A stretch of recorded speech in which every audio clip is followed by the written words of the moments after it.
dari publik.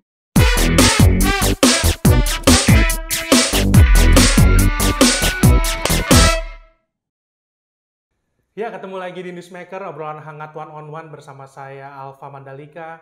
Mendadak suhu politik di markas PDIP mendidih. Pujian tokoh PDIP, Effendi MS Simbolon kepada Prabowo Subianto dianggap sebagai dukungan kepada pencapresan Prabowo. Effendi pun dipanggil PDIP. Akhirnya PDIP dan Effendi menyampaikan klarifikasi, tidak ada dukungan Effendi Simbolon kepada Prabowo. Effendi juga tegak lurus perintah partai, yakni mendukung pencapresan Ganjar Pranowo, bukan Prabowo. Nah, yang menarik adalah usai geger politik ini, Prabowo Subianto dipanggil Presiden Jokowi ke istana dan melakukan pembicaraan selama 1 jam. Nah, ada apa nih di balik geger di kandang banteng ini? Dan adakah dipanggilnya Prabowo oleh Presiden ke istana berkaitan dengan peristiwa ini? Langsung saja kita akan berdiskusi dengan Koordinator Jokowi Mania, Bapak Immanuel atau yang kerap kita sapa Bang Noel. Selamat sore Bang Noel. Selamat sore Mas Alfa Mandalika. Oke Bang Noel, terima kasih. Sehat-sehat, terima kasih. Bang Noel sehat-sehat selalu juga ya Bang. Nah Bang Noel, Prabowo diundang oleh PSBI atau Penguan Simbolon Dohot Boruna, kumpulan simbolon sedunia. Nah, apakah Bang Noel punya informasi nih, bagaimana ceritanya Prabowo diundang ke acara tokoh PDIP ini sebagai capres atau sebagai Menteri Pertahanan nih Bang? Yang saya dapatkan infonya, Pak Prabowo sebagai tokoh dan kader bangsa. Dan yang diundang pun itu sebenarnya bukan Pak Prabowo aja. Sebenarnya banyak tokoh-tokoh kader bangsa yang lain diundang. Nah, kemudian yang setiap saat itu waktunya yaitu Pak Prabowo. Itu sih yang dapat saya informasikan. Oke, baik. Jadi yang diundang tidak hanya Pak Prabowo ya, begitu Bang ya? Iya, Oke, Bang Noel, kira-kira apa nih pertimbangan Prabowo bersedia hadir di acara Simbolon Sedunia ini, Bang? ya soal kehadiran itu kan ya selain ini kan marga Simbolon ini kan banyak ya, banyak sekali. Kemudian ya Pak Prabowo sangat mengapresiasi lah, sangat menghargai diundang oleh tokoh sekelas Pak Effendi Simbolon. Dia adalah kan tokoh senior, tokoh politik. Kemudian dia juga mitra dari Kementerian Pertahanan, dia Komisi 1. Kemudian Pak Effendi Simbolon juga selalu kritis terhadap kebijakan-kebijakan Pak Prabowo sebagai Menteri Pertahanan.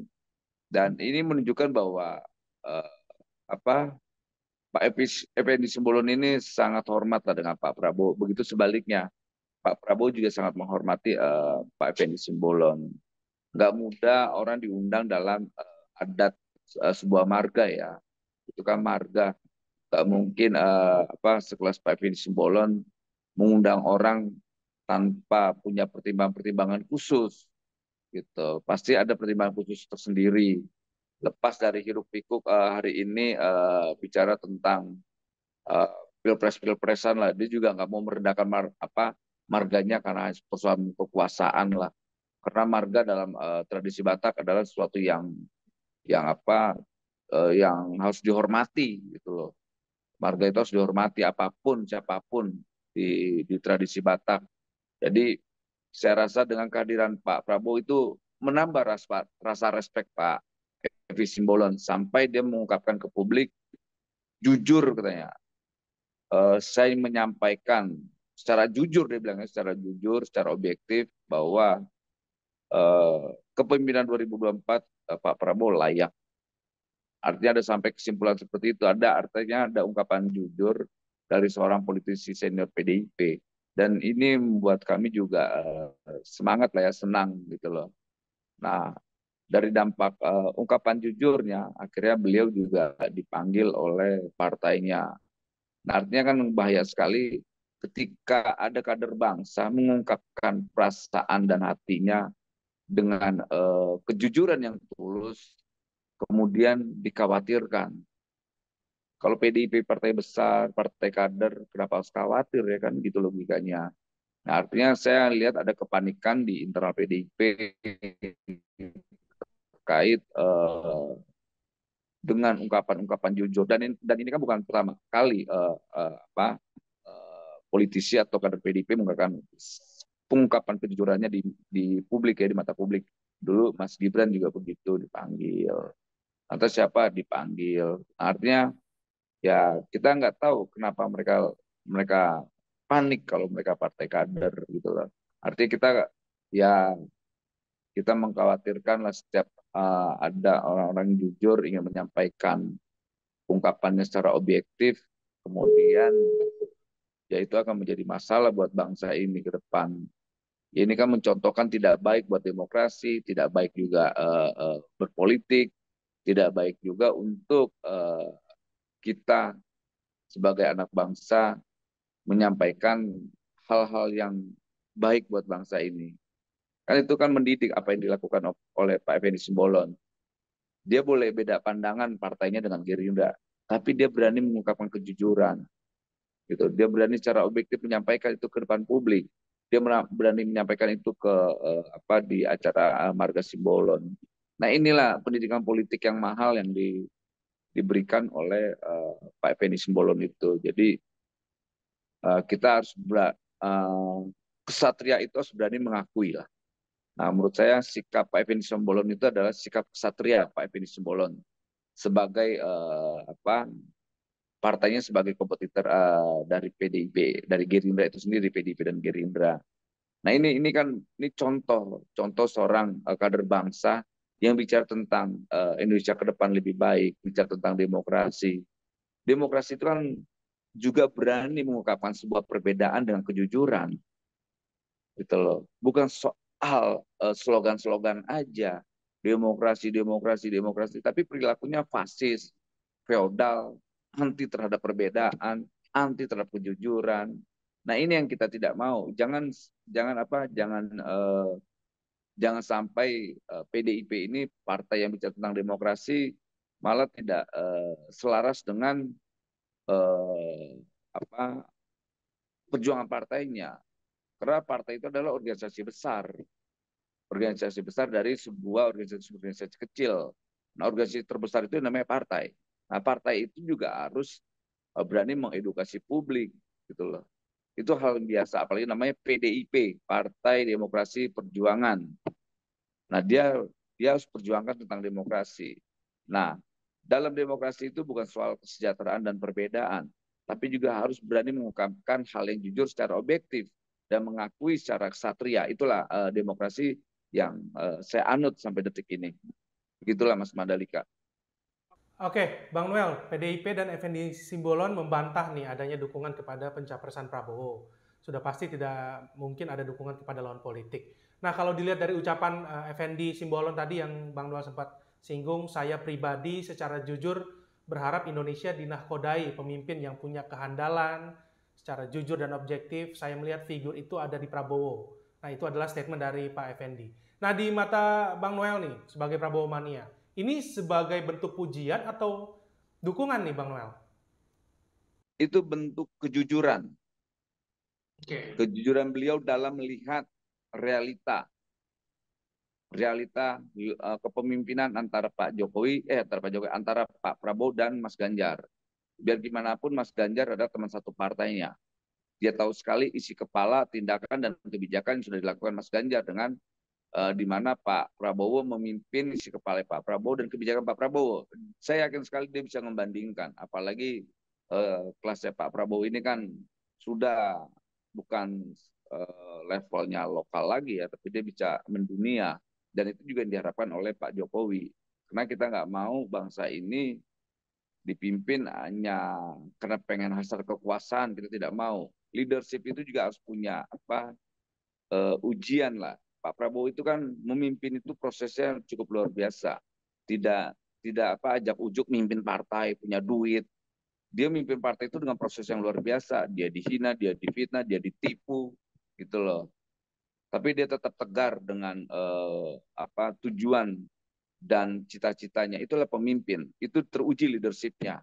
Apalagi Pak Prabowo kemarin ketika ada di arena pertemuan Menteri Pertahanan Internasional di Shangri-La Singapura, itu kan dia menunjukkan kualitas dirinya, bagaimana nasionalisme dia, kemudian bagaimana keberpihakan dia, dan itu yang diinginkan oleh Pak Jokowi, bukan slogan-slogan doang, gitu loh, bukan bikin konten kreator, apa yang dilakukan Pak Prabowo kemarin kan sangat genuine, mana bisa dijadikan apa semacam konten, menteri-menteri pertahanan dunia, tolong nanti saya begini ya, ambil angle-nya ya biar keren. Nggak ada tuh. Itu real genuine apa yang dilakukan oleh Pak Prabowo, dan itu yang diinginkan Pak Jokowi gitu loh, bukan membangun kesan, dibangun kreasi, dijadikan kemudian jadikan konten gitu loh. Kita kan nggak butuh pemimpin konten gitu. Kita mau pemimpin yang benar-benar genuine. Pertama itu, kedua kita juga tidak mau nanti istana itu diisi oleh hanya konten-konten kreasi. Kita butuh kebijakan-kebijakan yang berpihak gitu, bukan pencitraan-pencitraan yang sifatnya manipulatif. Ya begitulah kira-kira, Mandalika. Oke, Bang Noel, sebenarnya saat membuat statement yang menghebohkan itu, Effendi Simbolon sudah menekankan bahwa meski memuji Prabowo, namun dirinya menegaskan tetap patuh terhadap putusan partai yang mencapreskan Ganjar Pranowo.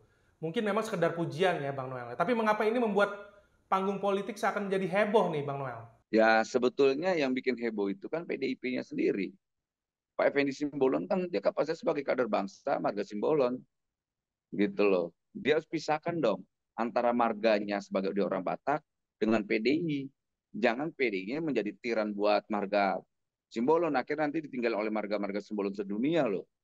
Itu kita nggak mau apa sikap dan pandangan itu kemudian menjadi teror gitu loh.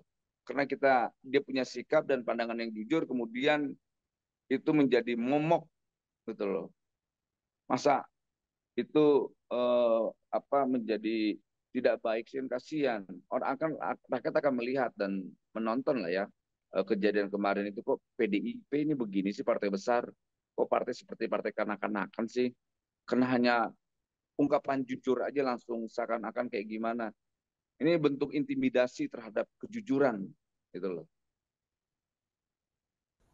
Oke, Bang Noel, atas terjadinya pemanggilan Effendi Simbolon oleh DPP PDIP, Prabowo menegaskan bahwa itu bukan urusan Prabowo. Prabowo juga mengatakan bahwa hanya memenuhi undangan acara kebudayaan. Nah, mungkin secara politik situasi ini menguntungkan Prabowo dan mungkin merugikan PDIP. Nah, pertanyaan saya nih, Bang Noel, apakah situasi ini memang sudah diperhitungkan nih dengan matang oleh tim ses Prabowo, Bang Noel? Apa yang dilakukan Effendi Simbolon itu, satu, pertama dia sebagai marga Simbolon. Kedua, Pak Prabowo sebagai kader bangsa. Ketiga, dia adalah orang, eh, Pak Prabowo ini sosok yang dianggap eh, Pak Effendi Simbolon yang layak untuk diundang. Karena kan yang diundang kan bukan Pak Prabowo aja, itu banyak yang lain. Gitu. Kemudian yang hadir Pak Prabowo, ya jangan pada marah-marah ke Pak Prabowo-nya. Jangan juga marah-marah juga ke Bang Effendi Simbolonnya karena sikap jujurnya. Masa sikap jujur kayak, kayak menjadi ancaman sih, kan norak itu, kampungan sekali gitu loh. Menurut saya Oke, itu PDIP sikapnya terlalu kampungan lah ya. Masa sikap jujur dijadikan ancaman sih gitu loh. Ya udah nanti bikin marga apa, undang aja siapa kayak Ganjar gitu loh. Atau siapa diundang, biar apa biar ya biar nggak selalu salah tafsir lah ya. Kalau saya sih senang. Kalau perlu di PDIP model-model Pak Simbolon itu harus ada 1.000 gitu, ungkapan-ungkapan jujur itu. Mudah-mudahan aja lahir lagi simbolon-simbolon baru di PDIP yang mengungkapkan kejujurannya bahwa soal 2024 ini Pak Prabowo lebih layak lah. Ya begitulah kira-kira Mas Mandalika. Oke, Bang Noel, heboh pernyataan Effendi Simbolon ini bahkan sempat memunculkan isu tokoh senior PDIP itu akan pindah ke Gerindra nih. Nah, jelas isu ini dibantah keras oleh PDIP. Nah, di mata Anda nih, ada apa nih di balik fenomena politik sekarang ini, Bang Noel? Ya kalau mau pindah itu kan haknya Pak Effendi Simbolon gitu loh. Dia mau kemana itu kan hak politiknya. Masa apa partai jadi tiran sih? Emang ada ketentuan pindah partai langsung dipidana? Itu kalau itu ada ketentuan itu di partai ya sudah, gitu loh. Itu pelanggaran. Tapi mau pindah kayak mau kemana, selama tidak ada yang dikhianati ideologinya, nggak masalah. Ideologinya Pancasila. Ya kalau nggak ada yang dilanggar ya nggak masalah dong. gitu. Oke. Yang menjadi kejahatan dalam partai atau apapun lah ya namanya, ketika dia keluar dan dia merusak ideologi, itu menjadi kejahatan politik. Selama tidak, nggak masalah dia mau pindah kemana, selama ideologinya sama ya nggak ada yang dirugikan dong. Begitu loh cara pandangnya biar bagus. Oke, di hari yang sama dengan klarifikasi PDIP soal Effendi Simbolon, Presiden Jokowi memanggil Prabowo ke istana. Nah, publik berspekulasi nih Bang, pemanggilan Prabowo ini seperti simbol semakin kuatnya dukungan Jokowi kepada Prabowo. Apakah bisa dikatakan seperti itu Bang? Kalau itu saya nggak mau nafsirkan lah, karena biar gimana pun kan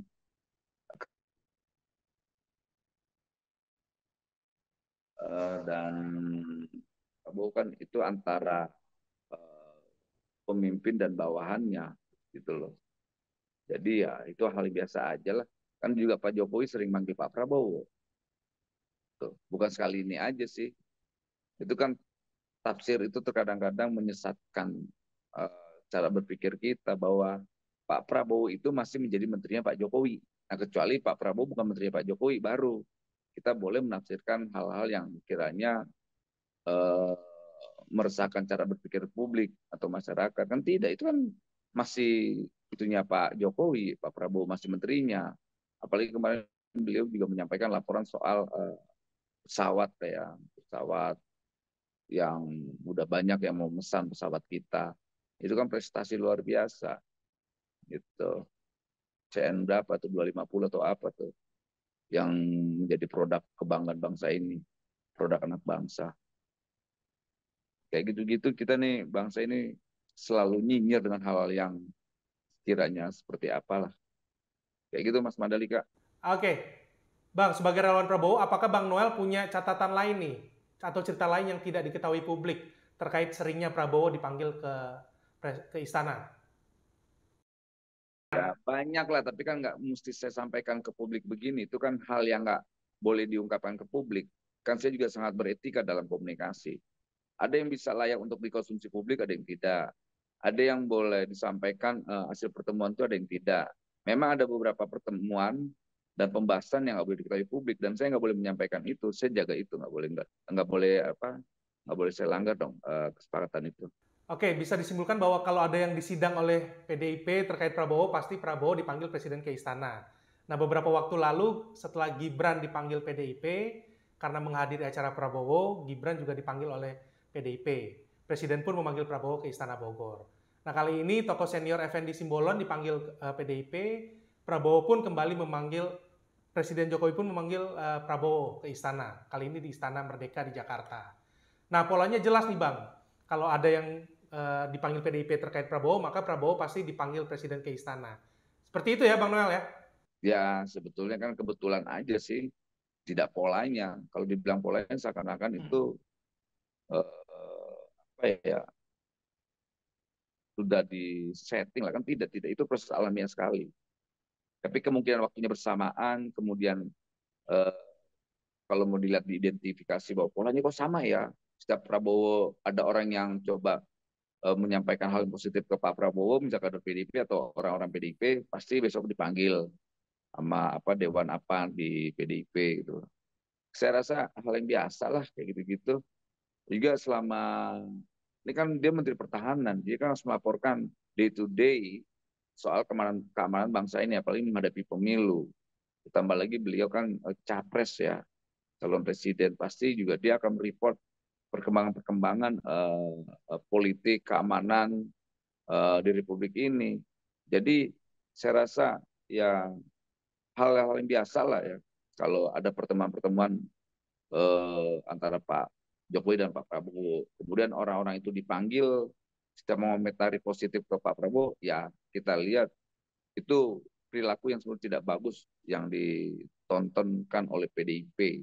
Karena PDIP itu harus mengedukasi publik bahwa demokrasi itu hal biasa, sebuah sudut pandang yang berbeda, bukan malah menjadi tiran terhadap perbedaan itu sendiri. Kayak begitu kira-kira Mandalika. Oke, sebagai closing statement nih Bang Noel, satu pertanyaan penting. Barusan saya juga singgung soal Gibran. Sebagai pendukung Prabowo, apakah Bang Noel dan relawan Jokowi yang lain menerima jika Gibran menjadi cawapres Prabowo nih, Bang Noel? Ya saya nggak tahu kan mekanismenya demokrasi. Kan yang milih rakyat, bukan yang milih saya. Betul, masa kita harus menolak? Gini, kalau kita sepakat dengan demokrasi, ya harus juga sepakat dengan apa yang terjadi gitu loh. Jangan juga kita mendikte demokrasi. Kalau saya kan sederhana aja, selama mekanismenya melalui demokrasi dan pemilu, silakan aja gitu loh. Jangan kita membatasi uh, orang atau individu dalam ikut dalam pesta demokrasi hari ini. Nah, kapasitas saya adalah sebagai pendukung demokrasi. Saya lebih pada substansi bicaranya, bukan soal dukung atau tidak. Nggak ada urusan saya mau siapapun lah. Jangankan nanti Prabowo dengan siapa, Prabowo dengan kamu aja saya dukung ke Mandalika selama itu mekanisme demokrasi gitu. Ini bukan soal dukung mendukung. Siapa yang bisa mampu menerjemahkan dan menjaga demokrasi, udah itu aja. Tugas saya adalah siapapun pemimpinnya yang tegak lurus terhadap demokrasi kita dukung. Saya bukan sosok penghamba kekuasaan. Sekali lagi saya tekankan, saya bukan orang yang hanya tegak lurus terhadap kekuasaan. Saya hanya tegak lurus terhadap demokrasi yang menjadi perjuangan saya di 98. Karena saya pejuang kebebasan. Saya ingin kebebasan itu menjadi substansi dari apa yang saya perjuangkan. Seperti itu, Mandalika. Oke, terima kasih Bang Noel, Koordinator Jokowi Mania atas diskusi Newsmaker di sore ini. Terima kasih Bang Noel. Ya, kita Thank you, Mandalika. Ya, demikianlah Newsmaker pekan ini. Kita akan berjumpa pekan depan dengan topik dan narasumber menarik lainnya. Saya Alfa Mandalika pamit. Sampai jumpa.